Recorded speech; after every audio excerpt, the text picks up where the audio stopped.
नमस्कार दोस्तों।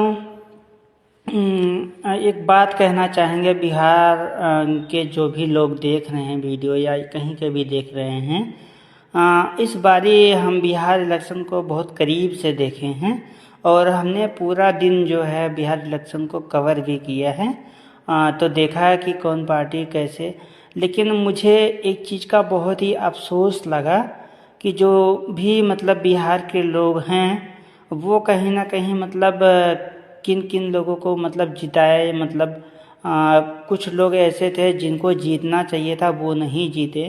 अब ये बिहार के जो वासी हैं वो लोग, उनको उनका नाम मैं बताऊंगा, वो बता सकते हैं कि एक जबकि वो चर्चित लोग भी हैं और अच्छे लोग हैं, उन्होंने अच्छा काम भी किया है।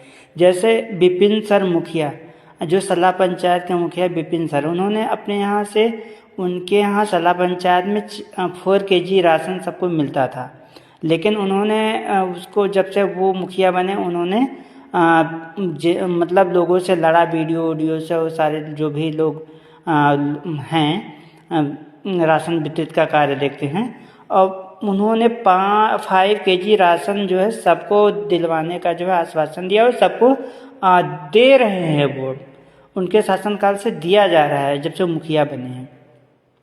अब वैसे अब वो टीचर भी हैं। अब वो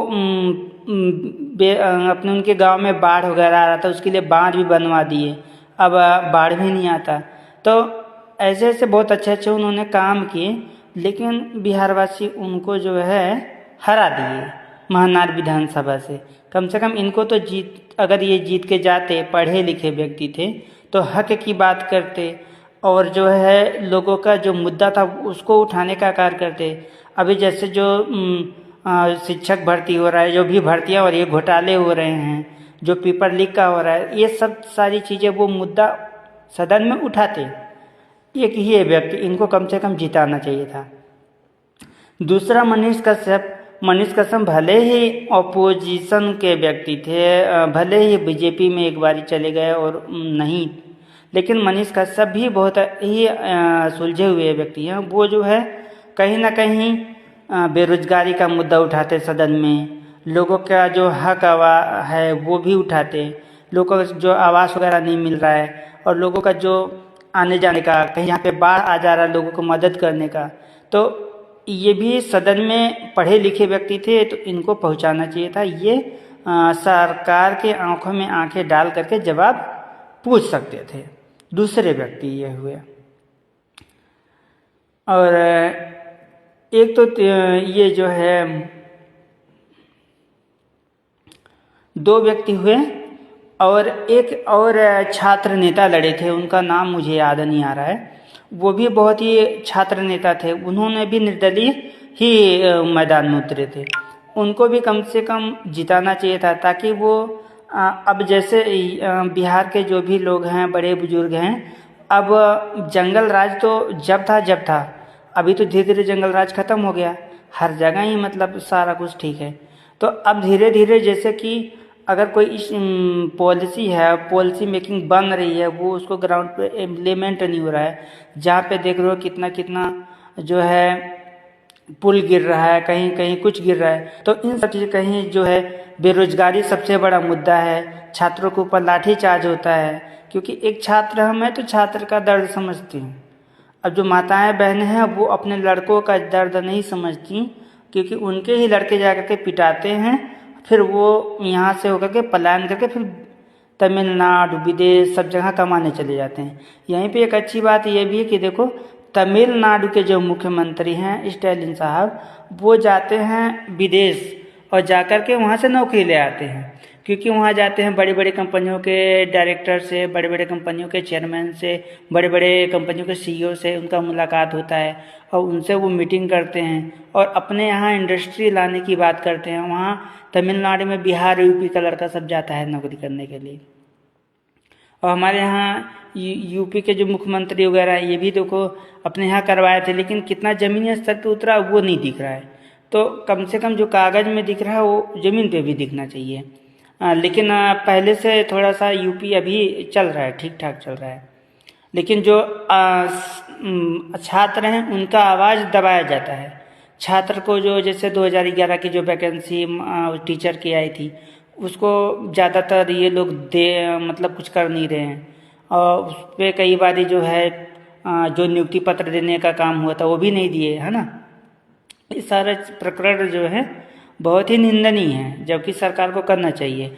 और जैसे कुछ हॉस्पिटल वगैरह भी हैं जहाँ पे दवाई नहीं मिलती, है ना, दवाई नहीं मिलती, डॉक्टर लेट आते हैं, तो ये सारा कुछ जो गांव के तरफ जो सामुदायिक केंद्र वगैरह होते हैं यहाँ पे हो, क्योंकि वहाँ पे गवर्नमेंट जाती नहीं।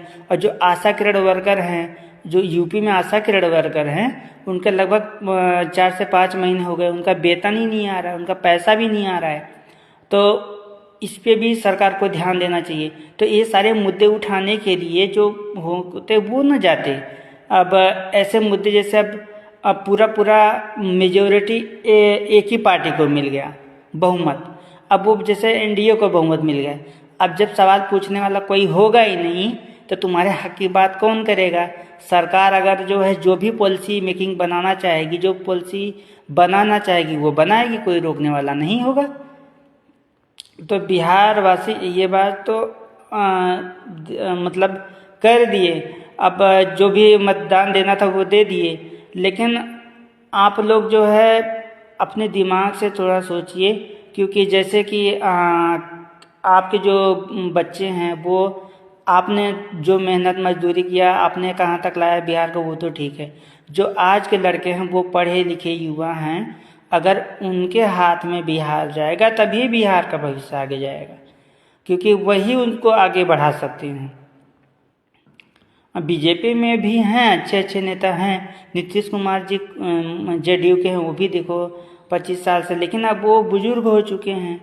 थोड़ा सा दूसरा कोई यंग मुख्यमंत्री आए, और एक ही सोच के साथ आदमी बहुत सालों तक नहीं, कम से कम हर बारी चुनाव में मैं जनता के परिप्रेक्ष्य से बताता हूँ, आम आदमी के हैसियत से, कि जो है हर बारी अगर चुनाव में जो है चेंजिंग हो, हर बारी मतलब चुनाव में दूसरे पार्टी को मतलब सत्ता दोगे ना, तो हमेशा आपके राज्य में विकास होगा। और अगर एक ही पार्टी बहुत दिन तक काबिज रहेगी तो विकास थोड़ा बहुत उसका गति धीमी पड़ जाती है, क्योंकि जिस कुदाली में जो कुदार होता है, जिस फावड़े को जो है आप घर में रख दो उसमें धीरे धीरे जंग लग जाती है। लेकिन अगर उसको रोज़ चेंजिंग कर करके, अब ज़्यादा अगर दो तीन तुम्हारे पास कुदाल है तो कितने से तुम गुड़ाई करोगे, एक ही से रोज़ करोगे तो 2 खराब हो जाएगा। और रोज़ अगर बदल के करोगे तो वो दोनों बहुत टाइम तक चलेगा। और जो है तो देश को चलाने के लिए नई सोच वालों की ज़रूरत होती है। तो हर पार्टी को मौका देना चाहिए, 5 साल काम ना करे उसको बदल देना चाहिए। अभी जैसे यूपी धीरे धीरे विकसित हो रहे, पहले अखिलेश यादव थे, मायावती जी थी, मायावती जी ने बहुत अच्छा काम किया, अखिलेश यादव जी ने भी अच्छा काम किया, अब आदित्यनाथ योगी जी ने पूरा रोड का इंफ्रास्ट्रक्चर वगैरह सारा बना दिया। तो अब धीरे धीरे जब बढ़ रहा है आगे, तो उसके अलावा अब दूसरी कोई पार्टी आएगी तो वो भी आगे बढ़ाएगी। कहने का मतलब मेरे ये समझिए, जैसे मैं हूँ, मैं तैयारी कर रहा हूँ, पढ़ाई पढ़ रहा हूँ और कई बारी पढ़ रहा हूँ, तो अगर मेरा जो है जो राज्य है वो आगे नहीं बढ़ पा रहा है, तो मुझे क्या है कि कई लोगों से सलाह लेना चाहिए, कई लोगों से सलाह लेना चाहिए। बहुत लोगों से सलाह मानते ही नहीं, या तो फिर हमको टीचर बदल देना चाहिए, या तो हमको जो है जो पढ़ाई है और अच्छे से कैसे करना वो चीज़ें ध्यान देना चाहिए, है ना। तो ये चीज़ें करनी होती है। तो अगर कोई दूसरा बुक पढ़ना है तो दूसरा बुक पढ़ लें, तो उससे जहाँ से रिजल्ट ओरिएंटेड हो, है ना। तो इस तरीके से जैसे अभी वो है, तो एक ही सोच के साथ बहुत लंबे दिन तक अगर रह रहे हो, एक ही सोच के, अपना सोच नहीं बदलोगे, 20-25 साल से एक ही सोच से रह रहे हो, नीतीश कुमार, अगर अपना सोच नहीं बदलोगे तो वो आपकी जो वृद्धि है, आपकी जो विकास दर है, डेवलपमेंट दर है, वो वहीं के वहीं थोड़ा बहुत ग्रोथ करेगी, ज़्यादा ग्रोथ नहीं करेगी। जहाँ पे तक मेरे को तो आंसू आ गए थे, अररिया गांव पूरा, जवनिया गांव पूरा बह गया, पूरा 1-2 किलोमीटर 2-3 किलोमीटर पूरा समा ही गया उसी में। कौन आ गया आपको बचाने, कोई नहीं आया ना। तो इस वजह से स्वयं के भी कुछ काम होते हैं करने के लिए, और कुछ काम, सारा काम गवर्नमेंट तो कर नहीं सकती, लेकिन कुछ काम गवर्नमेंट कर सकती है योजनाबद्ध तरीके से। जैसे योगी जी ने देखो यहाँ पे करके दिखाया यूपी में, वैसे बिहार में भी कर सकते हो। जो नदी वगैरह है उसको भी बांध सकते हो ताकि वो पानी ना जाए, बांध बना सकते हो अच्छा। लेकिन ये चीज़ें तो योगी जी को वहाँ पे होना चाहिए, बिहार में। इस टाइम में योगी जी को मुख्यमंत्री बिहार में होना चाहिए। नीतीश जी से भी अच्छा वो काम करेंगे।